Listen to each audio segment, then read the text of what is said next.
Salam alaikum, Azul, bonsoir.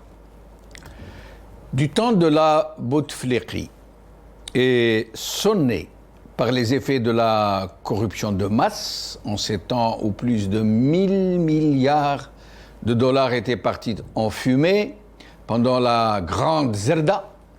Nous avions fini par normaliser dans nos esprits cette curieuse disposition du régime à n'installer que les plus médiocres à la tête des fonctions les plus importantes du pays. Nous trouvions tout à fait normal son allergie, l'allergie de ce régime, au mérite, à la compétence, à l'intégrité, voire même à la dignité. Les critères et les valeurs du système avaient fini par être acceptés par tout le monde, au point où les gens cachaient leurs compétences, leur intégrité et ce qu'ils pensaient vraiment de la folie qui se déchaînait tout autour d'eux. Il fallait vraiment être ignoble pour pouvoir prétendre à la sélection. Non seulement la médiocratie ne générait que de la médiocrité, mais pire, elle pourchassait le mérite et le débusquait et le déracinait où qu'il se trouve. La Bouteflika pouvait se le permettre, puisque de toutes les façons, le pays ne produisait rien d'autre que ses seules ressources hydrocarbures. Personne ne nous disait alors que nous étions le seul pays au monde qui vivait entièrement d'une seule ressource. Le régime pouvait donc se permettre de mettre qui il voulait à la tête des postes les plus importants, puisque de toute façon nous ne vivions que de la rente que nous procuraient le gaz et le pétrole. Pour ce qui est de la gestion des affaires publiques, d'une manière générale, nous avions la chance d'avoir des soldats de l'ombre qui faisaient tourner la machine, des soldats de l'ombre que personne ne connaît, un peu comme ces galériens qui font avancer le navire et que personne ne voit jamais. Nous ne nous rendons même pas compte que c'est grâce à eux qu'il y a encore un tant soit peu d'eau dans nos robinets, que nous pouvons un tant soit peu rouler sur nos routes, que nos hôpitaux parviennent un tant soit peu à soigner les gens et que le pays ne s'est pas encore tout à fait effondré. Sinon, les frères Bouteflika semblaient ne vouloir s'entourer que des plus médiocres, des plus hilarants, de véritables bouffons, rappelez-vous, de tragiques bouffons. Certains pensaient que c'était là le propre des médiocraties de ne doter leur système que de médiocres. Et aussi bien sûr parce que les médiocres sont rassurants pour leurs employeurs, pour leurs bienfaiteurs, parce qu'ils ces médiocres ont besoin de compenser leur manque de compétences, d'efficacité, d'intelligence, d'intégrité, de vision, par des dispositions à la courbette, à la connivence, au mensonge, à la servilité. Ce n'est pas pour rien qu'ils étaient aussi vils, jusqu'à se pâmer devant un cadre, le cadre de Bouteflika. Ce n'est pas étonnant qu'ils étaient aussi menteurs, puisqu'ils passaient leur temps à nous jurer que le président avait toute sa tête, que c'était lui qui décidait. Ni qu'ils étaient aussi corrompus, puisqu'ils ne cachaient même plus leur penchant naturel à la prédation. Ni qu'ils étalent leur trop-plein de stupidité à un point caricatural, à peine imaginable pour qui n'a pas connu cette Algérie bouteflikienne. Rappelez-vous les sellaliettes de M. Sellal, les saillies d'un Ould Abbas, les stupidités abyssales d'un Sidi Saïd, l'indignité sans borne d'un Marhoul, la morgue d'un Saadani, la crétinerie triomphante d'un Ali Haddad, la suffisance d'un Ouyahia. Et je passe sur les foules de pseudo-politiciens et politiciennes dont le seul rôle était de miauler l'éloge de Fakhamatouhou, rappelez-vous, Rappelez-vous ces innombrables pseudo-journalistes qui nous inondaient de leurs sirupeuses péroraisons sur ce que faisait pour nous le grand Moudjahid.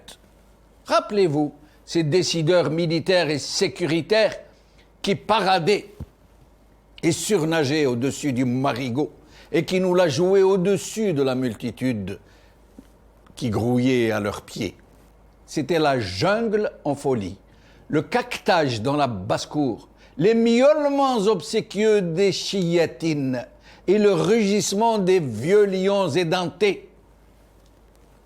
Le mérite a été éradiqué, un cimetière des intelligences. Toutes les têtes qui dépassaient de l'ignoble cloaque ont été coupées.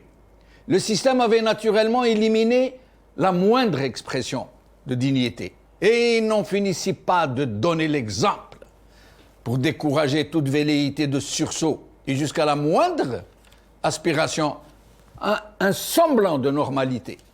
Et ce n'étaient pas les moyens qui lui manquaient. Quand ce n'était pas le bâton, c'était la carotte, dans un pays où tout le monde était à vendre, ou presque. Hacha li mestahelch. Mais rien n'a vraiment changé.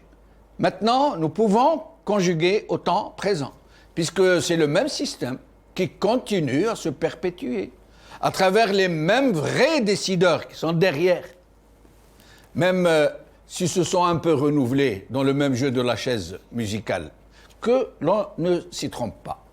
Quand le Hirak leur a explosé au visage, alors qu'ils étaient à 1000 kilomètres de se douter qu'une telle révolution allait partir, ce sont eux-mêmes qui se sont délestés de ce qu'ils ont eux-mêmes appelé l'Aïsabat, ou l'Aïsaba, ou je ne sais pas quoi, pour les remplacer par d'autres pièces de rechange.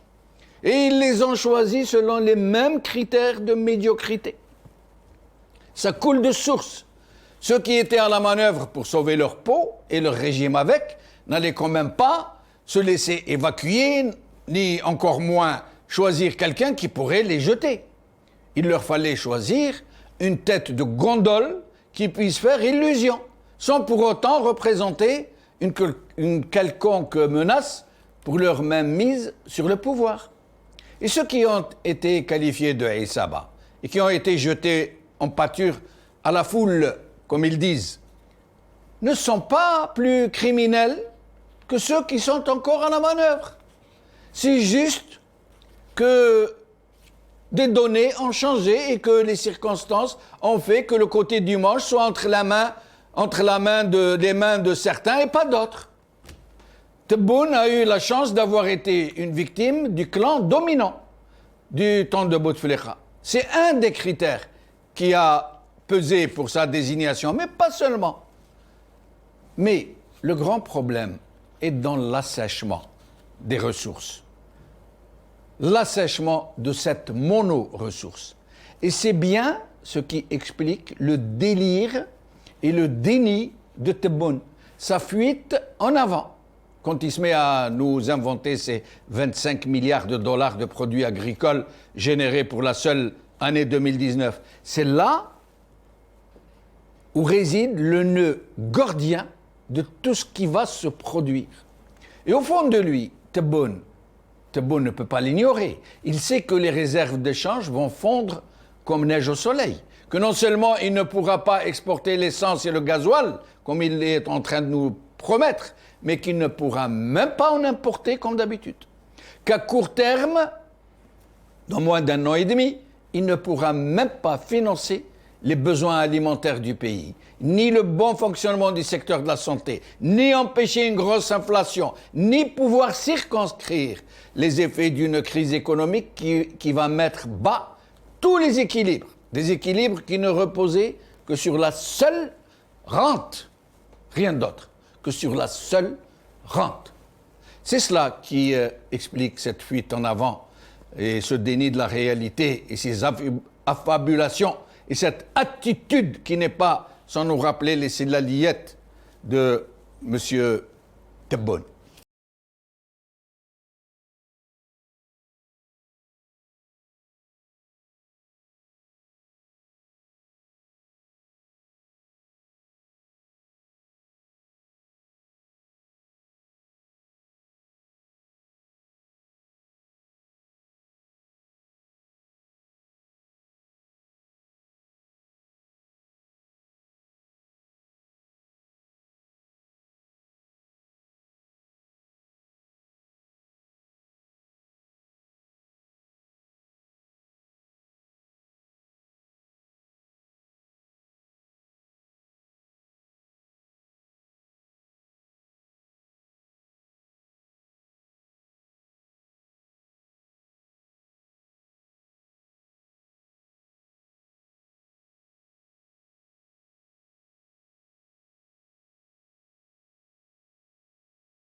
Bounisme ou le tiribarkisme, c'est le titre de notre émission d'aujourd'hui. Et pour en parler, par ordre alphabétique, j'ai le plaisir d'avoir avec moi Nordine Aoussat, écrivain et académicien, qui sera avec nous depuis Paris. Issa Rahmoun, maître Issa Rahmoun, avocat, militant des droits de l'homme, qui sera avec nous depuis Tizi Ouzou. Khalaf Saïd, analyste politique et activiste au sein du Hirak, qui sera avec nous depuis Paris. Nordine Aoussat, merci d'avoir accepté notre invitation. Merci pour ton invitation, c'est Jamaldine. Merci, barakallahu fik. Nordine Aoussat, d'abord, qu'est-ce que vous qui êtes académicien, économiste, conférencier, qu'est-ce que vous avez ressenti quand vous avez écouté ce fameux discours de M. Tebboune, le dernier?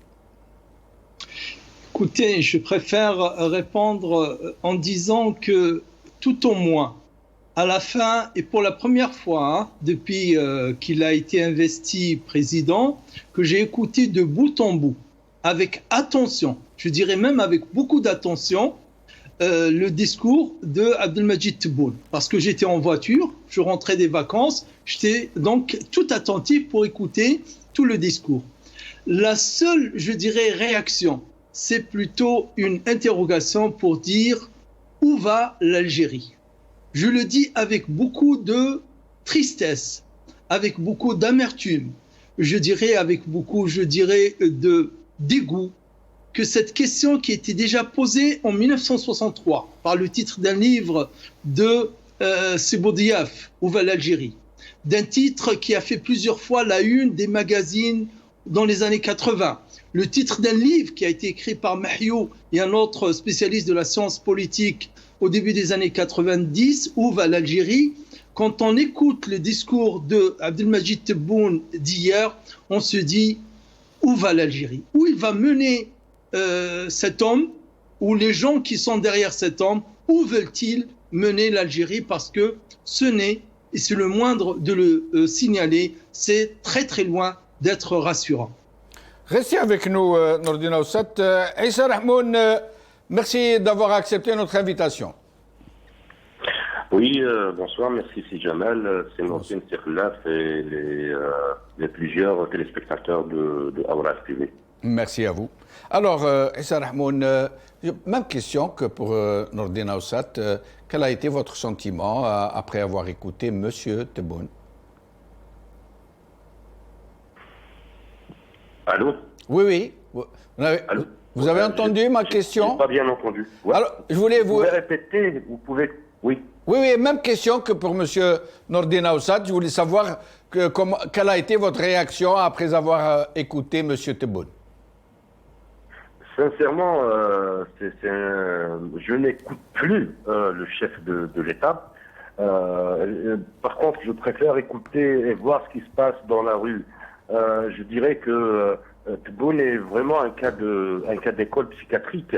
Il s'agit d'un mythomane. Depuis son intronisation à la tête de la présidence de la République, à nos jours, on a vu des discours et des contre-discours, des annonces, des effets d'annonce et le contraire sur le terrain, des promesses d'apaisement et des incarcérations. Alors, à la limite de cette pathologie, je préfère écouter la rue. Parce que quand il avance le chiffre de 25 milliards, et dans les souks en Algérie, sur le territoire national, les Algériens achètent la pomme de terre à 50 dinars, achètent la carotte à 80 dinars. Là, on se pose vraiment la question, est-ce qu'il vit en Algérie ou est-ce qu'il est dans une planète, une autre planète qui n'est pas son pays? Restez avec nous, Issa Rahmoun. Khalaf Saïdi, merci d'avoir accepté notre invitation. Merci Jamaldine pour votre invitation. Merci. Je vous salue ainsi que Awraf TV et je salue aussi tes invités Issa Rahmoun et Nordine Aoussat. Merci. Alors, même question, votre réaction? Oui, moi je suis un petit peu presque tout le temps les discours d'Abdelmajid Tebboune Et cette fois-ci, il m'a fait penser à un film algérien. Un film algérien dans le titre qu'on avait vu, ça fait des années en arrière. Peut-être, je vais te le rappeler, hein, si Jamal. Et le film Khoud ma'atak Allah ya daim Allah. Je sais pas si tu connais l'histoire de ce.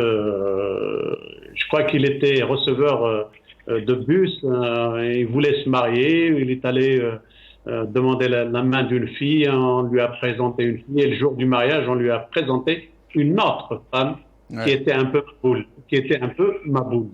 Et moi, je garde. Pourquoi ça me fait penser à ça? Parce que je garde toujours l'image. Que vous venez que je viens de revoir encore aujourd'hui, à l'instant même, l'image où القايد صالح الله يرحمه qui راح استقبلوا عبد المجيد تبون, ils ont échangé des bises. Moi, ce jour-là, je l'avais dit que j'ai vu quelqu'un qui était vraiment déçu de ce résultat et de ce président. Je dirais aussi, si vous permettez, je dirais aussi que rien n'a changé aujourd'hui. C'est le même système, c'est le même régime militaire et c'est le même régime militaire qui a toujours l'habitude de désigner des gens faciles à utiliser, à diriger, à manipuler, parti unique, rente unique, pensée unique, mensonge unique, répétitif à chaque fois, que tout va bien, que l'Algérie va bien, que le pays avance. Je me rappelle très bien de cette expression quand j'étais encore presque gamin. J'entendais souvent les responsables qui disaient à l'époque que le pays avance sur la voie du développement. Hélas, ولات دروك عيناني مكشوفة مفضوحة باللي que c'était la voie et le chemin du façade, du vol, dilapidation, fuite des capitaux à l'étranger, etc. Restez voilà. Avec nous. Nous allons à chaque fois regarder et écouter M. Tebboune nous dire des choses et nous en parlerons à chaque fois. Alors, écoutons-le. احنا الحمد لله رانا ميسورين عندنا 60 مليار احتياط ومهما كان الحال حتى لو نقص البرميل لهذه السنه بالاضافه الى الشيء الاحتياط اللي راه عندنا تدخلنا واحد 25 مليار دولار من المحروقات بالاضافه الى 25 مليار دولار نتاع الفلاحه. الحمد لله. قبل الانتخابات ومن بعد الانتخابات ان التغيير مثل ما طلبه الحراك المبارك تغيير سلمي ولكن تغيير جذري. ما بعض الحركات الاحتجاجيه الاخرى فهي مدبره. انتم على بالكم واغلب الجزائريين على بالهم بما راه يجري. فيه ناس يعني ما يساعدهاش الاستقرار وما زالوا طامعين ويعاودوا يرجعوا بقوه وكذا يا للحلم طبطب. خلاص الشعب خرج للشارع. فيني القطار انطلق ولا واحد قادر يحبسه. إرادة الشعب من إرادة الله وإرادة الله لا تقهر. اللي راه ضان يخرج راه يستنى يخرج. أما الناس اللي ما زالوا طامعين في مرحلة انتقالية وما نعرف واش وهذه الزمارة نتاع ما وراء البحر واللي كانوا وصونا بها وهذه راهم غالطين. هذه خلاص القطار مشى سيفيني ما بقاش. جامي في ان تران كي في مارشاريال سا في با ما يديرش مارشاريال. لا فيني. Est-ce c'est la contre-révolution? Est-ce qu'on veut bloquer le processus de représentement du pays? Nordin Aoussat, au-delà des chiffres sur lesquels nous allons revenir, mais au-delà de ce déni, au-delà de ces complots qu'il agite, de ces épouvantails qu'il ressort des placards, il est en train de s'accaparer la révolution, le Hirak. C'est comme si c'était à lui. D'ailleurs, il tape même sur la table, il dit le Chab kharaj la tariq ou mcha ou tara ma yarjash en arrière, etc. Alors que dans le même temps, il dit Et la transition, ils cherchent la transition. Le train est parti, alors que la transition est la principale demande du Hirak. On ne comprend plus. D'un côté, il s'identifie au Hirak au point où il se l'approprie, et de l'autre, il met les Hirakistes en prison, les journalistes qui couvrent le Hirak en prison, et il se gosse de ceux qui parlent, de ceux qui parlent de transition. Oui, je dirais qu'il se gosse et il glousse aussi, donc les deux à la fois. Ouais. Vous savez, si Jamaldine, le discours est une arme à double tranchant. Le titre, comme toujours d'ailleurs, de l'émission d'aujourd'hui, le tebounisme ou le tiribarkisme, je dirais que le tiribarkisme, au-delà donc de l'orthographe innovateur donc, et original, parce qu'on a le droit d'inventer des mots, il est très, très, je dirais, illustratif du contenu du discours d'hier. À la fois, donc, le discours, c'est du verbe, le discours, c'est l'intonation, le discours, ce sont les idées. Et aussi, quand c'est un discours public, c'est aussi sa réaction au niveau de son auditoire. Vous avez remarqué, tout comme moi, je ne suis pas fan des ovations, mais au moins un minimum de réaction de la part de l'auditoire. Il y avait tout au plus hier 3 moments où son auditoire, qui était pourtant acquis à son discours, avait réagi par des applaudissements. Sinon, le reste, même quand il essaye de faire réagir cet auditoire, l'auditoire est resté passible, il est resté passif. Pourtant, c'est un auditoire de préfet, de Wali. Oui. Donc, un auditoire normalement acquis à 100% et même plus. Absolument, absolument. Et pourtant, nous n'avons pas remarqué de réaction de sa part de cet auditoire, y compris quand la caméra montrait cet auditoire. Ils étaient là à écouter, on les sentait comme s'ils portaient tout le monde sur leurs épaules, collés et affalés dans leur siège. Il n'y avait pas de leur tête des hochements, il n'y avait pas de gestes, on ne voyait rien. Y compris le général qui était montré plusieurs fois, Major Shingriha, pareil.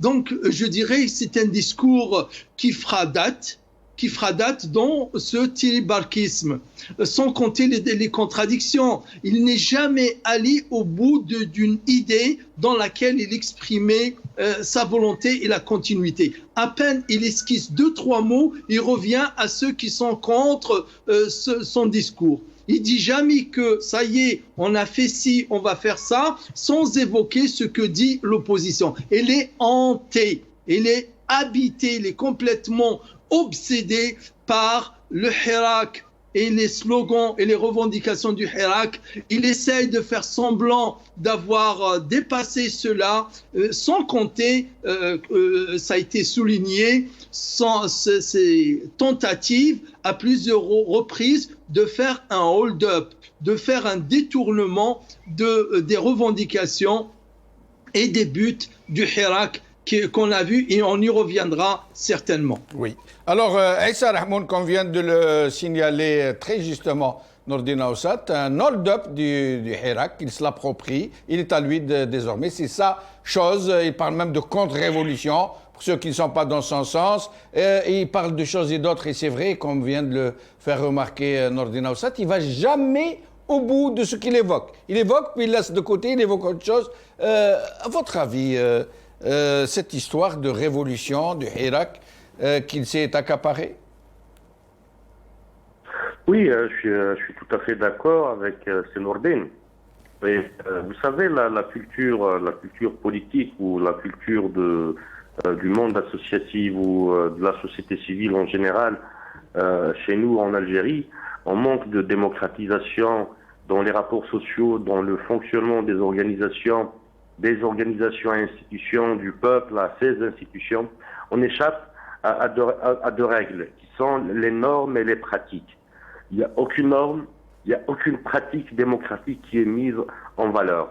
Ça me rappelle le discours, ce que j'ai entendu du moins, du discours du chef de l'État ça me renvoie illico presto, souvenez-vous, des déclarations faites en battant au lendemain de la célèbre réunion de la COPOL, qui ont annoncé le soutien indéfectible, le soutien sans condition à la 5e candidature, à 5e mandat du président déchu par l'armée Abdelaziz Bouteflika.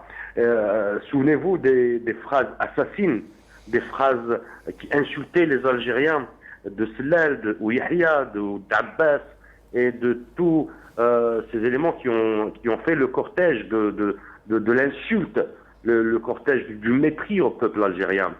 Il se trouve que c'est à peu près la même chose, le même discours, les mêmes pratiques, mais au fond de crainte.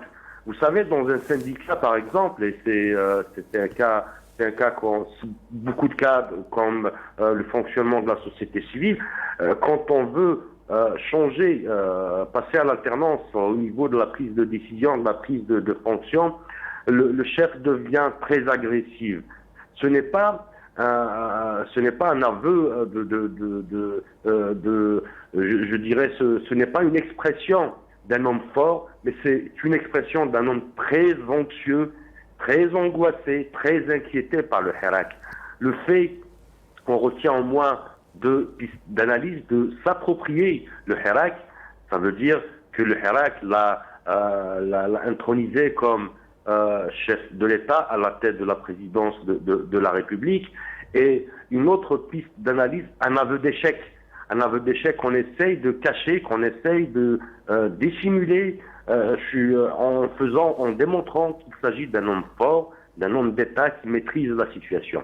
Je dirais que l'angoisse et l'inquiétude de l'avenir et de l'avenir du Hirak hantent toujours les dirigeants réel du pays, le régime réel qui gère la chose politique et le شأن العام الجزائري بصفة عامة. Alors, Khilaf Saïdi, donc ce hold-up, comme le dit Nordin Oussat, de Hirak, qui parle aujourd'hui de contre-révolution, vous imaginez. Ça veut dire que tout ce qui est contre Tebboune devient de la contre-révolution contre le Hirak el-Moubarak, en fait. Mais pas seulement. Parlons de la transition, qui est pourtant la première revendication du Hirak. Il rit carrément publiquement de ceux qui osent la revendiquer encore. Si Jamal, je vais rappeler au début de notre révolution, quand on disait que ce système, ce Nidam-là, voulait une élection présidentielle comme objectif. Et nous, je me rappelle très bien la fameuse phrase de Karim Tabou, quand il disait النظام يريد انتخابات غاية ونحن نريد انتخابات وسيلة, un moyen pour aller vers cette rupture, pour aller vers ce changement tant réclamé et demandé par le peuple algérien. Là, aujourd'hui, ce que je constate, ce que je remarque, après écoute de quelques passages du discours de Tebboune, déjà, depuis, je ne sais pas combien de discours il a fait depuis son installation, sa désignation à El Mouradia, et à chaque fois, il est toujours assis sur un fauteuil, ça lui plaît, il ne change même pas de forme, et il invite toujours peu de journalistes et tout. Donc, pour moi, c'est quelqu'un qui est là, qui veut dire, encore une fois, Ishab, pour le peuple algérien, je suis là. D'ailleurs, il le dit, tab. Il le dit, le train est déjà parti. Il dit que je n'ai jamais vu un train reculer ou le faire marche arrière. Et dans ces déclarations-là, je remarque 4 messages.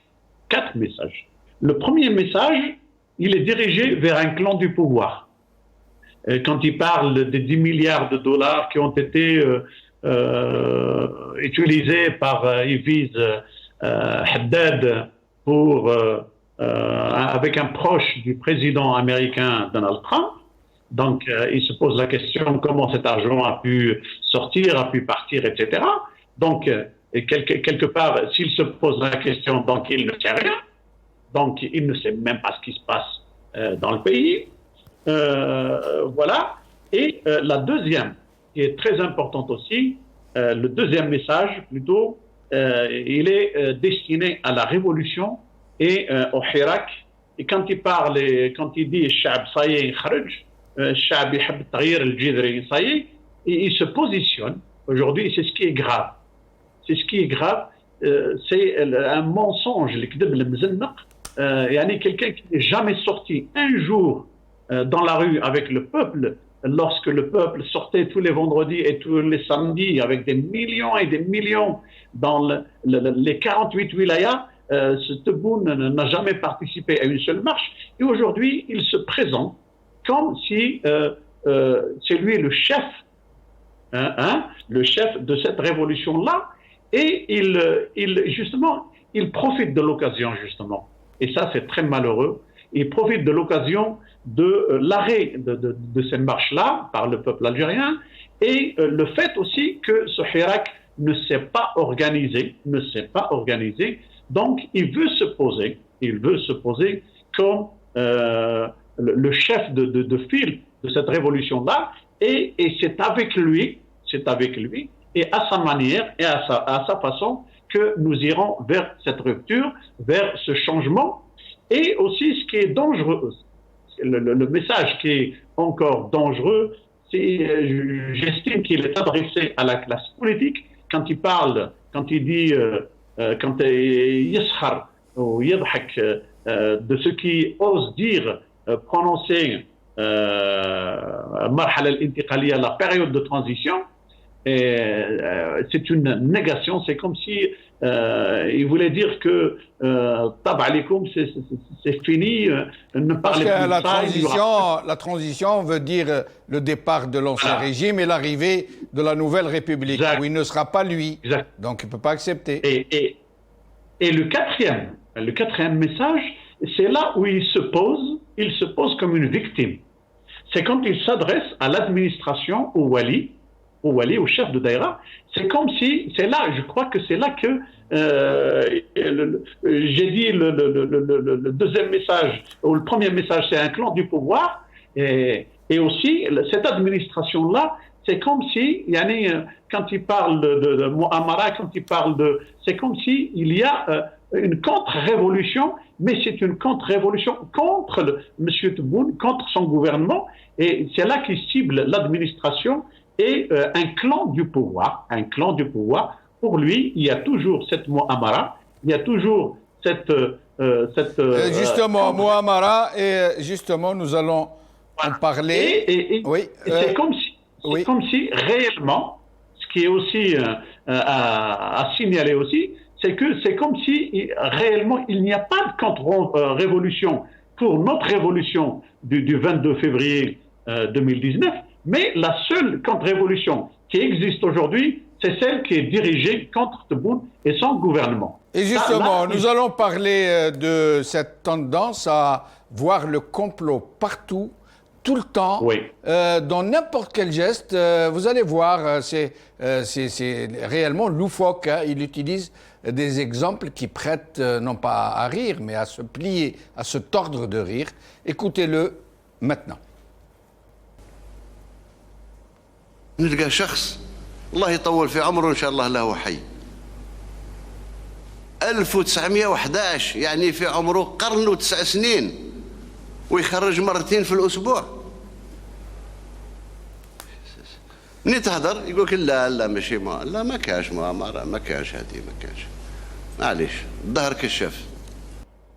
Nordin Aoussat, alors il nous parle d'un monsieur qui a 109 ans. D'abord, à ma connaissance, il n'y a pas de personnes qui ont 109 ans en Algérie, puisque les doyens de tous les pays du monde, la liste est connue. Mais bon, nous parlons de ce monsieur, il nous dit qu'il a sorti 2 fois par semaine de son compte courant. Il a recouru à son compte courant 2 fois par semaine. Et lui, le chef de l'État, ou supposé tel, dans un discours devant tous les préfets du pays, et devant le général, le chef d'état-major, le vrai patron du pays, il nous dit il nous présente ce monsieur qui retire ses sous de la poste. Peut-être qu'il a retiré de quoi acheter quelque chose, de quoi manger 2 fois par semaine, plutôt que de les retirer en une seule fois. Il considère que le fait de sortir 2 fois par semaine et d'avoir 109 ans, c'est un complot en soi. Absolument, absolument. À le prendre au mot, c'est-à-dire de ses propres mots, à lui, Abdelmajid Tebboune, sans transition, je dis bien sans transition. Il parle de cet homme qui, en passant, il lui souhaite longue vie. Il dit,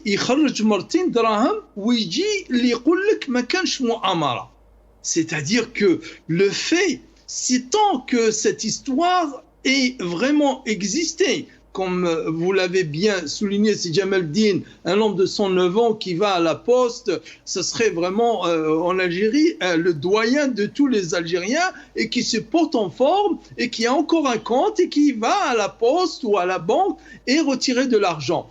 Je dis bien que ce niveau de l'anecdote, c'est parce qu'il s'agit bien d'une anecdote, de la bouche d'un quelqu'un qui se considère comme président, qui s'adresse au haut cadre de l'État, c'est vraiment triste.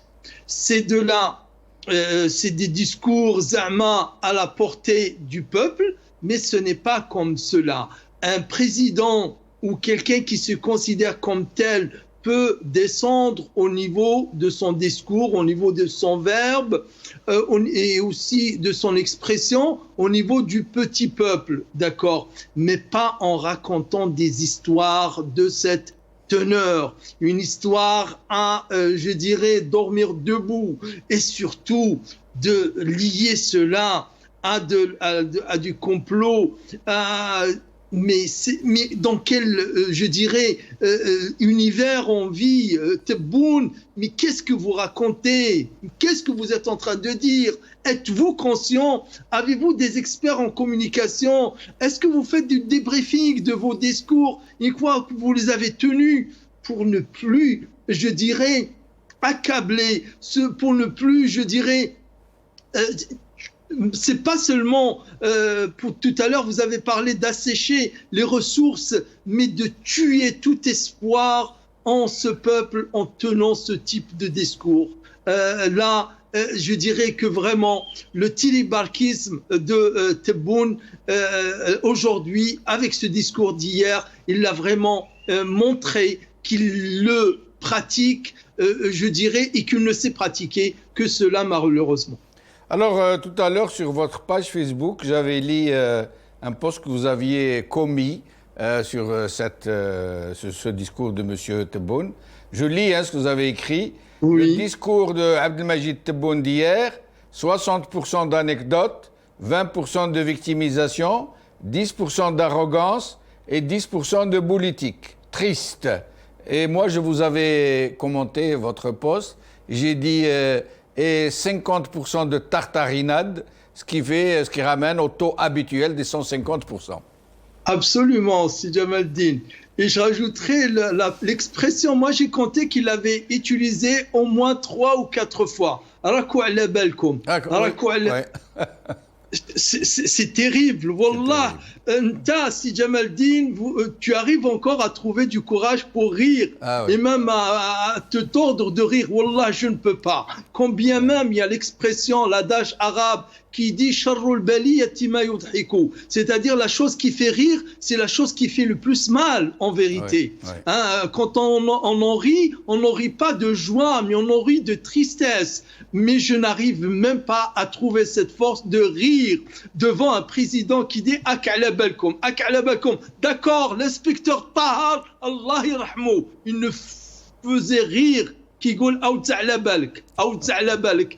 mais pas Abdelmajid Tebboune, Et ce discours-là, les anecdotes, oui, il y avait plus. J'étais bien, je dirais, doux en disant 60% seulement d'anecdotes. À chaque fois qu'il lève la tête, qu'il lève les yeux de ses notes, qu'il se détache de ses notes, c'est pour verser dans des anecdotes qui durent des minutes, comme celle-là comme celle de celui qui a retiré 2 milliards. Mais dans quel pays vivons-nous qu'une personne puisse retirer 2 milliards de dinars et qu'il n'y ait pas de règles, qu'il n'y ait pas de loi où des plafonds sont instaurés pour des retraits? Et d'autres histoires de poteaux sciés, d'incendies, de compteurs d'eau qui a été posé puis a été enlevé, de citernes d'eau.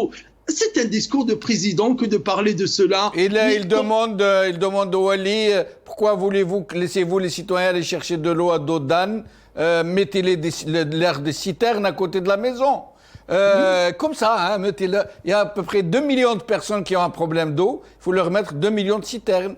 Ou alors, dotez-les des équipements solaires pour pouvoir... C'est rien, les équipements solaires, ça existe. On en fabrique. Nous les fabriquons, plus, d'après lui. Normal, il prend ses rêves pour de la réalité, réellement. Ah, totalement. Restez avec nous, Nordina. Aïssa Rahmoun, sur ces exemples absolument loufoques, complètement incroyables, sidérants, de ce monsieur qui a 109 ans. D'ailleurs, en parlant de lui, moi, je ne peux pas m'empêcher d'en rigoler. Enfin, c'est tragique, mais il dit ça veut dire c'est à la limite. Et alors, il nous dit qu'il a, pour nous démontrer la théorie du complot, hein, comme quoi les liquidités, s'il n'y a pas suffisamment de liquidités, c'est parce qu'il y a un complot. Et le meilleur exemple du complot qu'il nous donne, c'est un monsieur de 109 ans qui va faire 2 retraits par semaine à la poste. Et donc pour lui, faire 2 retraits, c'est un complot destiné à entrer dans la contre-révolution de la révolution de M. Tebboune. Aïssa Rahmoun. Là, c'est Jamal, c'est vraiment c'est tragico-comique, réellement. Ouais. Le message, je pense que ce message, qui n'est même pas un message, parce que c'est une histoire d'anecdote, une histoire de... À la blague, c'est comme si la présidence de la République est devenue une crèche où on s'amuse, où on rit, on joue, et on oublie qu'on a un État avec des frontières, avec une souveraineté, avec un peuple. Ces notions échappent au régime algérien. L'un des messages, probablement, c'est de dire que on a toutes les informations, jusqu'à le vieux, les عندهم 109 سنة, 109 ans. Allah ربي يطول في عمره على كل حال. J'ai un voisin qui a 103 ans, ربي يطول في عمره حتى هو. Il a 109 ans et c'est qu'ils contrôlent l'information. Ils ont l'information à travers les services de renseignement. على بالو إذا طرطق كونتور في وادره ولا إذا شعلت نار un feu embrase une petite forêt qui est située في الحمدانية في المدية ولا c'est dire que voilà, je maîtrise la situation. Et je vous donne un exemple, ce vieux qui a 109 ans, qui fait 2 retraits par semaine de son compte CCP. Voilà l'état policier réellement. C'est arriver à contrôler le citoyen dans ses moindres gestes, dans ses moindres actes. 2, ça renseigne de l'inhumanité. À la belle, dans des pays qui se respectent, des doyens du pays, ils karmouhum الناس. عوض ما يروح يجبد لاباي تاعو ولا لا روتريت تاعو من سي سي بي من لا بوست يجيبوها له للدار يكرموه. C'est le président de l'APC, de la municipalité qui se déplace. C'est le magistrat de la municipalité avec le procureur, le chef du tribunal, le président du tribunal, avec les élus locaux qui se déplacent vers ce monsieur pour imaginer avec la pandémie du Covid-19 où ces gens qui sont les plus menacés, les plus vulnérables à la pandémie, qui sont pratiquement au 4e âge, sont les plus exposés au risque du Covid-19. Et l'inhumanité de ce personnage, de cette personne, Abdelmajid Tebboune, chef d'État, abandonner comme ça un homme de 109 ans, vadrouiller dans les rues, arriver à une poste, faire la queue pour un retrait, 2 retraits par semaine. On manque de liquidité. Et on indexe ça, on arrive à placer toute cette همي ضحك همي بكي. هذا واش حلبت عمي جمال.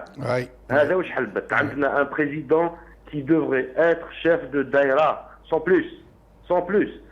C'est un complot qui est exécuté par un vieillard de 109 ans. Mais ya jamaat al-khir, hachmou chouïa. Hachmou chouïa. Ce serait bien, Issa Rahmoun, si on pouvait avoir le nom de ce monsieur pour vérifier s'il existe vraiment, pourquoi il a fait ces deux retraits et de quel montant il s'agit. Peut-être ces deux montants de 500 dinars. Je ne peux pas l'avoir, premièrement, parce qu'il s'agit d'un faux. C'est du faux et usage de faux.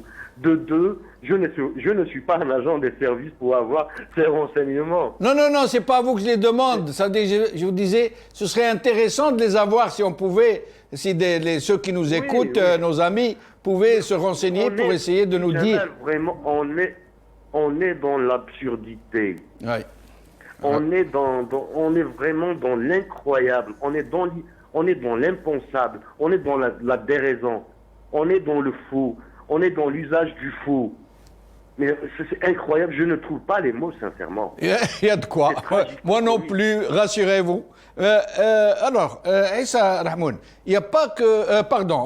Khnaf Saïdi, il n'y a pas que cet exemple qu'il a donné, il a aussi donné l'exemple du monsieur qui a fait retrait de 2 milliards de centimes, je crois une fois ou en deux fois de 2 milliards, alors que tout le monde sait que c'est quasiment impossible, que la Poste exige de vous de prévenir plusieurs jours à l'avance et qu'il vous demande pourquoi vous voulez faire ce retrait. C'est toute une procédure, comme en France d'ailleurs, comme un peu partout.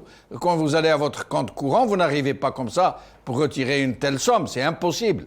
Donc il nous donne aussi cet exemple complètement farfelu de ce monsieur qui va à la Poste à 2 reprises, lui aussi, retirer à chaque fois 2 milliards de centimes à un moment où peut-être les liquidités de toutes les wilayas n'arrivent pas à cette somme de 2 milliards. Puisqu'il y a un manque de liquidités criard qui fait que des milliers de gens se lèvent à l'aube, il y en a même qui passent la nuit à côté du bureau de poste pour pouvoir être en bonne place quand la poste ouvre, c'est vous dire. Alors le monsieur qui arrive, il dit non, je veux retirer 2 milliards. Oui, Jamal, au début de l'émission, je disais que j'ai rappelé ce film algérien et maintenant je rajoute et je dis, sommes-nous devant une maladie imaginaire, devant un malade imaginaire, c'est-à-dire ce personnage, ce président désigné par l'armée, joue sur 2 fils, où je dirais qu'il utilise 2 cartes. La première carte, il essaye de montrer une bonne image, en parlant du Hirak, en parlant du peuple, il essaye de donner une bonne image de lui-même, mais je remarque qu'il utilise de mauvais exemples. Et il utilise aussi des mensonges. Et la deuxième carte, c'est il passe pour une victime. Il essaye de se faire passer pour une victime, qu'il y a une contre-révolution contre les directives et les décisions de son gouvernement.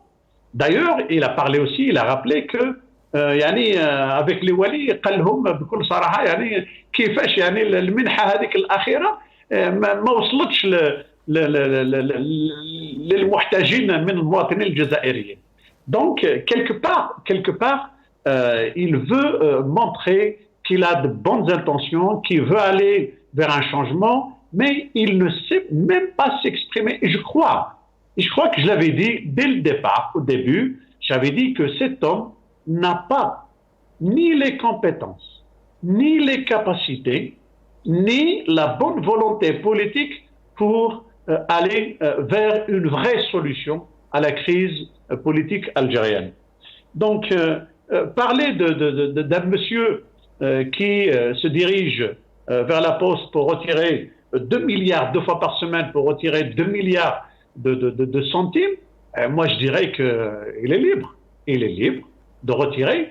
Et je me pose la question, est-ce que c'est vrai? Est-ce qu'un Algérien peut aller retirer, comme il veut, 2 milliards de centimes 2 fois par semaine comme ça m'étonnerait. Je ne pense pas. C'est pour ça que j'ai dit, il choisit de mauvais exemples. Et ce sont des mensonges. Et en plus, moi, je vais lui retourner cet exemple-là. Je lui dirais que si ce monsieur a réellement retiré chaque semaine 2 fois 2 milliards de centimes, c'est qu'il ne vous fait pas confiance, monsieur Tebboune. Il ne fait pas confiance à votre gouvernement. Quand il parle aussi, quand il dit dans un passage, وين قال 80% من الجزائريين حسب إحصائيات راهم راضين بالأمن والاستقرار, c'est-à-dire ils sont contents de la sûreté, de la sécurité et de la stabilité du pays. Il avance 80%. منين جا هذا الشفر هذا 80%? Est-ce qu'il a réalisé un sondage? Non, ça m'étonnerait. Qu'est-ce qu'il veut dire par l'ihsaïyat? Et moi je dirais le contraire. C'est vrai. Tous les Algériens, moi je dirais même 100% des Algériens veulent vivre en paix, dans la tranquillité, pardon. Ils veulent vivre en sécurité, ils veulent vivre en paix, ça c'est vrai, on n'a pas besoin de... Mais dans le même temps, il agite l'épouvantail de la Syrie, de la Libye, comme d'habitude. Comme quoi, restez tranquille, sinon vous allez vous faire syrianiser. Exactement. C'est comme s'il voulait dire aussi, هاو عندكم الزهر اللي أثرت لناش كما لا ليبي كما سوريا كما العراق etc. Donc الفضل يرجع للرئيس تبون depuis son élection. يعني الجزائر ما ولاتش كما العراق ولا كما سوريا ولا كما ليبيا, والفضل donc c'est le satisfecit politique. Et moi je vais rajouter encore une chose, c'est que tout à l'heure vous avez dit que notre camarade Nordin Aoussat lui a mis 10% de politique. Moi je dirais qu'il n'y a même pas 10% de politique dans ces discours. Ce n'est pas le premier. Dans tous ces discours,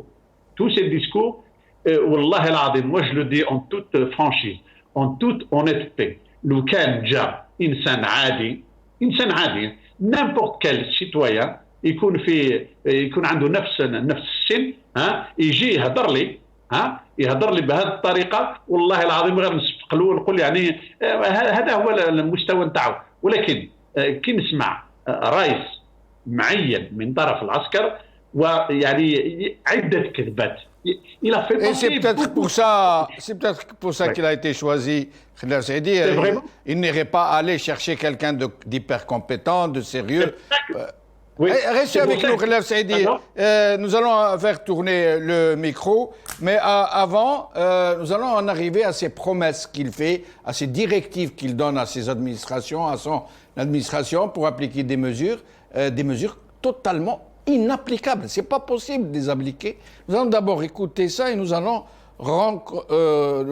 rentrer dans ce sujet de l'inapplicabilité de ces directives. Écoutez-le. المشاكل نتاعو قلنا بالنسبة للمناطق وما أكثرها, ما قلتلكش أنا نجيب له الماء من 10 كيلومتر ل 15 كيلومتر, أنا عارف لازم صفقة ولازم دراسة ولازم هذه. قلت لك جيب له سهريج انسيتان, حط له فيها الماء باش ولده ما يمشيش يسقي, يجيب الماء على 5 كيلومتر 10 كيلومتر فوق الداب حاشاكم. هذه المناظر البشعة لازم تزول من البلاد. قلنا ما عندوش الكهرباء, ما تقدرش تجيب له خط كهربائي نتاع 10 ولا 15 كيلومتر, اعطيه جهاز تاع الطاقه الشمسيه, خلي ولده يقرا في الضوء. واش فيها هذه؟ رانا ننتج حنا اللوحات الشمسيه. فيه شباب اليوم في لانساج ولا في الستارت اب ولا قادرين, حتى ليني تاع بالعباس كل قادرين يديروا هذه الاجهزه هذه. سي دي بلوكاج. Et parfois c'est des blocages volontaires. المسؤولين اللي توقفوا راهم كلهم تحالوا للانكيت للتحقيق. نشوف إذا كان هذاك حد مستواهم داروا مليح اللي راحوا. إذا كان قاصدين شيء آخر نفوتوا. Nordin Aoussat, donc il fait des demandes absolument, c'est incroyable, comme celle de ce million. Il a décidé de donner 1 million de centimes à tous les Algériens qui, à cause du corona, soit perdu leur emploi, soit obligés de se confiner, soit qui ont été obligés de fermer. Mais ces gens-là, Nordin Aoussat, se comptent par millions. Les petits métiers, les artisans, les chauffeurs, les coiffeurs, les gargotiers, ils se comptent par millions. Et cette administration qu'on connaît tous ici, l'administration algérienne, est incapable de les recenser seulement. De les recenser. Alors ensuite, après les avoir recensés, décider de qui est ayant droit et qui ne l'est pas, acheminer ces sommes et permettre à ces gens de venir les retirer à la poste. Or, la poste, maintenant, elle n'arrive pas à satisfaire les gens qui ont leur argent. Il n'y a pas de liquidité. Et donc, M. Tebboune, qui considère comment, après 3 mois, les gens n'ont pas encore reçu leur argent, il ne sait pas que ce n'est pas possible. C'est comme installer une citerne devant chaque personne qui n'a pas d'eau, ou de lui donner un dispositif d'énergie solaire, etc. Nordin Aoussat. Ben, écoutez, c'est à l'image du système lui-même, le système politique, tout est artificiel. Le réel est différent je dirais, de l'effectif. L'officiel est différent de l'officieux. Le légitime est différent de celui qui est en place. C'est tout cela à la fois. Un président, c'est pour cela que j'ai dit, il y a 20% au moins de victimisation dans son discours. Un président qui se plaint que ceci n'a pas été fait, que ceci n'a pas été exécuté, que tel sabotage puisse avoir lieu. Mais est-ce qu'on vit dans un État où il y a une chaîne de décision, où il y a une chaîne de commandement, il y a un ordre qui est donné par une personne responsable. L'exécutif est une autre personne ou un autre organisme ou un autre service, et celui qui va contrôler l'exécution est un autre. Est-ce qu'il y a tout cela, ou bien il y a la réalité de ce qu'on a et de ce que votre édito, Sidi Ahmeddine, a bien souligné, de l'incompétence. C'est bien de cela dont il s'agit. Si il nous donne de ces petits exemples, pourquoi telle personne va à 10 km chercher de l'eau, vous pouvez facilement mettre à sa disposition une citerne. Mais quel exemple? Est-ce qu'on peut, comme ça a été dit, mettre 2 millions de citernes devant 2 millions, je dirais, de personnes, de foyers qui manquent d'eau dans leur foyer? C'est pas possible. Est-ce qu'on peut produire des panneaux solaires? Sommes-nous réellement producteurs de panneaux solaires? Est-ce qu'il y a des associations qui ont été bénéficiaires de l'ANSEJ, qui fabriquent vraiment, dans le sens fabrication, dans le sens industriel, les panneaux solaires? Tout ça, c'est faux. Et je dois dire encore une fois, au-delà de l'inconsistance de ce discours, je dirais le manque de hauteur, le manque de perspective, dans le sens où un discours d'un président, il doit être comme une feuille de route qui trace des perspectives. Au-delà de cela, il y a surtout la crédibilité. La crédibilité du discours de Abdelmadjid Tebboune à travers les chiffres un peu mégalos, imaginaires qu'il cite, 25 milliards de dollars de production agricole. Nous allons y arriver. C'est un des points de... Ok, très bien. Je dirais, il y a surtout cela. Et pour souligner à la fin, c'est... M. Saïdé a pensé que j'ai attribué 10% de politique au discours de Abdelmadjid Tebboune. Je ne lui ai pas attribué 10% de politique, je lui ai attribué 10% de politique. Politique avec un B dans le sens de Malik Ben Nabi. C'est une expression très très profonde et très très lourde de sens qu'a utilisé déjà dans les années 50 et 60 Malik Ben Nabi. Donc, sinon, de la politique dans son discours, c'est zéro. Il n'y a pas du tout de politique, quand bien même les dernières minutes où il parlait des réformes et de la Constitution, etc., c'était pas un discours politique non plus. Oui. Donc voilà, Et c'est encore une fois la tristesse, et rien que la tristesse. Et restez avec nous. Aïssa Rahmoun, sur ces mesures tout à fait farfelues, il décide comme ça, du jour au lendemain, d'attribuer 1 million à toutes les personnes qui sont en difficulté financière.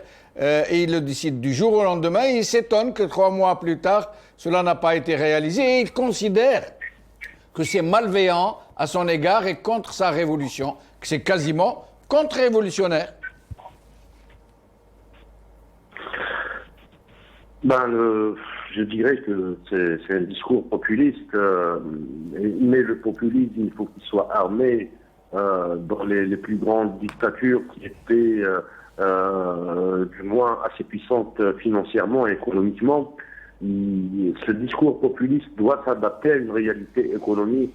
C'est ce pouvoir, avoir le pouvoir de distribuer ces 10 000 dinars, 1 million de centimes pour les Algériens qui ne travaillent pas, qui ne dépassent pas un certain âge, pour bénéficier de cette somme. Je dirais qu'on est toujours dans la même politique de la paix sociale et la même stratégie qui vise à normaliser la population algérienne. Vous savez, les mêmes causes conduisent aux mêmes effets.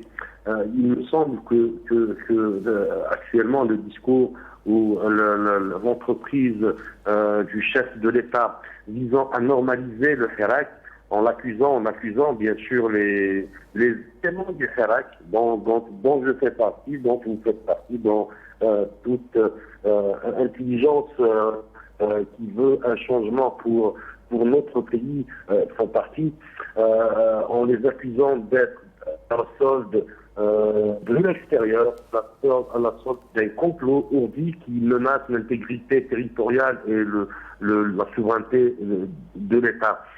Donc réellement, ce vouloir normaliser, cette volonté de normaliser le Hirak, cette volonté de normaliser, de pacifier le peuple algérien, encore une fois, de l'atomiser, parce que réellement, il faut le dire, à partir de l'indépendance à nos jours, le pouvoir n'a fait que phagocyter les relations sociales, phagocyter le tissu social, atomiser les associations, atomiser les partis politiques. Ils sont toujours dans la même philosophie, dans les mêmes pratiques. Je parlais tout à l'heure de normes et de pratiques.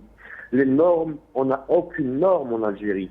Imaginez, si on était dans un État qui se respecte, le pouvoir législatif aurait eu un droit de regard, un devoir de contrôle sur ce qui se passe en Algérie, que la justice ne soit pas obéissante au doigt et à l'œil dans les différents procès, et le cas de l'armée récemment était différent. Vous savez que depuis l'indépendance, pour un journaliste, c'est la peine la plus lourde qu'un journaliste avait subi depuis l'indépendance du pays.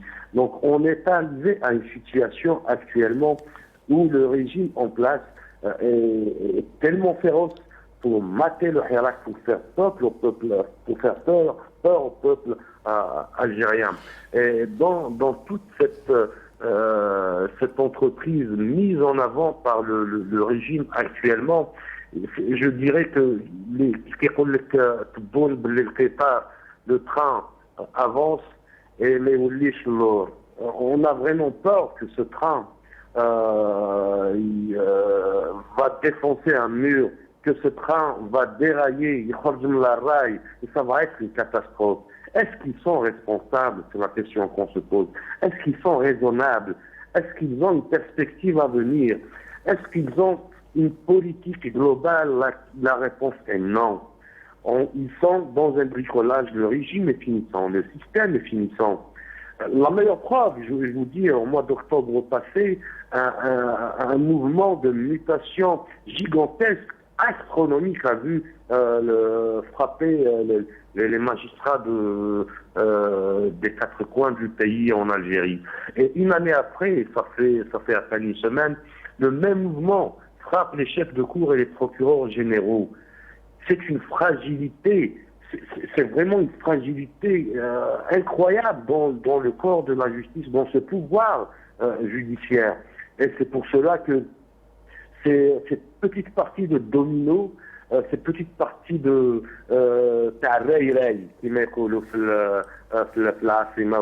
les bookmakers. Il s'agit de bookmakers qui sont en train d'hypothéquer, de mettre en danger l'avenir de la jeunesse algérienne.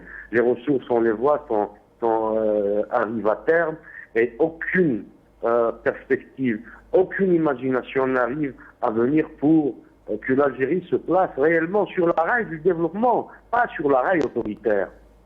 Et nous allons faire le dernier tour, malheureusement, de micro, parce que nous ne sommes pas très loin de la fin de l'émission. Khalef Saïdi, sur ces chiffres qui sont avancés par M. Tebboune, notamment ces 25 milliards de dollars générés par l'agriculture en 2019. D'abord, d'une certaine manière, il reconnaît que du temps de Bouteflika, ça allait très bien, puisque 2019, il y avait encore Bouteflika. Et donc, enfin, du moins, avant qu'il ne soit dégommé par le Hirak. Mais à un moment où il y avait un an de Hirak, c'est-à-dire où toutes les activités étaient en stand-by, il nous dit que l'Algérie a généré 25 milliards de dollars. Mais il n'y a pas que ça, il donne d'autres chiffres absolument hallucinants. À votre avis, il se moque de qui? À mon avis, par rapport à ce chiffre qu'il avait avancé à un moment donné en disant que le flaha algérienne a fait rentrer 25 milliards de dollars en 2019, moi ça prouve, ça note et ça explique deux choses. Soit il ne lit pas très bien ses notes, soit il n'est au courant de rien, et parce que 25 milliards de dollars en 2019, c'est archi faux, c'est complètement faux. On a fait des recherches et on a vu que c'était pendant 14 années, il y avait 24 milliards, soi-disant, 24 milliards, pendant 14 années, que le chiffre a été avancé. Et vous pensez, Khalef Saïdi, vous pensez que l'Algérie, même sur 14 ans, vous pensez que l'Algérie a exporté pour 25 milliards de produits agricoles? Pas du tout. L'Algérie qui a laissé pourrir, je me rappelle une année, durant ces 14 années-là dont il fait allusion, l'Algérie qui a laissé pourrir la pomme de terre dans les ports, elle était pourrie dans les ports, et je ne pense pas qu'elle puisse y aller faire vendre à l'étranger. Et quand on regarde ici dans les grandes surfaces, quand on fait nos courses, on regarde tous les produits, je ne trouve pas, personnellement, je ne trouve ni la pomme de terre algérienne, ni la banane algérienne, ni l'orange algérienne, ni la pastèque algérienne. Par contre, je trouve la pastèque marocaine, je trouve la pomme de terre marocaine, je trouve celle de la Tunisie, etc., etc. Donc, pour moi, c'est un mensonge préfabriqué pour faire croire aux gens, à ceux qui peuvent croire à des choses pareilles, et comme quoi, alhamdoulilah, et je crois qu'il est rentré dans le jeu du satisfecit. Et je me rappelle très bien quand il disait le Jazair, alhamdoulilah, عندنا الخيرات, عندنا 60 milliards, takfila. Je remarque une chose, que il y a une absence totale de vision politique dans ces discours. Ce ne sont même pas des discours. Je me permets de vous interrompre, Khalef Saïdi, excusez-moi, il reste plus de temps. Nourdine Aoussat, en moins de 3 minutes, s'il vous plaît. Oui, moins de 3 minutes. Je commencerai tout d'abord, si Jamaldine, si vous permettez, de faire une remarque. Le détail est très important. Comme on dit, selon l'expression, le diable se cache dans le détail. Vous avez remarqué, tout comme moi, ceux qui ont suivi le discours hier, c'est qu'il n'a pas remercié les médecins. Il a parlé de la maîtrise de la situation sanitaire grâce aux médecins, les infirmiers, et puis il a hésité un peu pour dire l'ummal, et il est passé sans transition à parler des 4 walis qui sont malades et parler des walis atteints par le Covid-19. Il n'a pas cité le mot remerciement. Il a parlé de l'Jaysh al-Abyad, l'armée blanche, mais il n'a pas remercié les médecins. Il les a juste cités comme instrument, comme moyen qui a permis au pouvoir de maîtriser la situation sanitaire. Mais il ne les a pas cités pour les remercier et leur rendre un hommage. Et c'est très, très regrettable. Il faudra que les gens le sachent, il faudra le souligner. Ça en premier. Sinon, le chiffre, je suis économiste, si Jamal Eddin. En 88, à Aix-en-Provence, j'ai soutenu un mémoire de DEA, diplôme d'études approfondies sur l'agriculture algérienne. Et je me suis inscrit pendant 4 ans en doctorat sur ce sujet. 25 milliards de dollars de production agricole, que ce soit en produits maraîchers ou autres, c'est impossible tout simplement pour ne pas perdre plus de temps sur ce sujet. Mais sinon, je ne terminerai pas sans parler du Hirak. Le Hirak qui doit se poursuivre, le Hirak qui a fait un grand travail, qui nous montre cette image d'un système incapable de changer. Donc c'est à nous, c'est aux gens du Hirak de poursuivre leur œuvre pour changer l'Algérie. Vous avez parlé tout à l'heure de l'assèchement des ressources dans votre édito, Si Jamal Eddin, à juste titre, mais je dirais que le pire et le plus grave, c'est la tentative d'assécher l'espoir que les Algériens ont retrouvé grâce au Hirak. C'est pour ça qu'il ne faut pas perdre espoir, il faut continuer. Merci Nordin Aoussat. Aïssa Rahmoun, le mot de la fin. Aïssa Rahmoun. Je dirais que entre 2 périodes différentes, entre l'ancien régime de l'ex-président Bouteflika et l'actuel chef de l'État, en moins l'ex-régime Bouteflika avait l'éloquence et l'élégance du mensonge, avait en moins la décence dans la forme, de donner une forme au mensonge.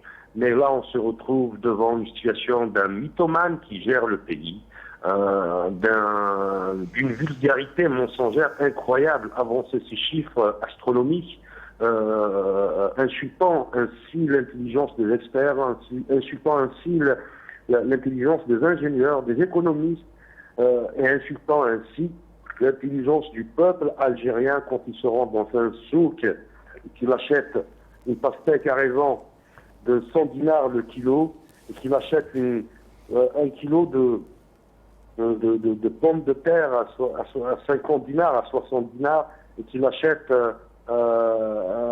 chouialoub à raison de 70 dinars. Et ça contredit totalement le discours du chef de l'État. Je dirais, c'est ma phrase de la fin, que la seule issue, le seul rempart pour l'avenir et le développement du pays reste que le Hirak soit mobilisé, soit remobilisé, et que le Hirak continue son chemin vers le chemin de la liberté. Aïssa Rahmoun, merci beaucoup sur cette très belle phrase de fin, que le Hirak continue son chemin, sa lutte sur le chemin de la liberté. Khelef Saïdi, merci beaucoup. Nordin Aoussat, merci beaucoup. Restez avec nous encore une seconde. Nous allons vous quitter sur cette image de M. Tebboune qui nous parle de philosophe. Philosophe, le philosophe, vous allez l'écouter. الفيلسوف قال لك انا نفهم الديب لما منين يكون ياكل في الخروف تسيل اللعاب نتاعو بالدار جاي يريق هو ياكل في الخروف يتلدد اما الخروف ياكل فيه الديب هو اللعاب نتاعو تسيل هو يريق ويتلدد لان الديب ياكل فيه. هذه وضعيه خطيره.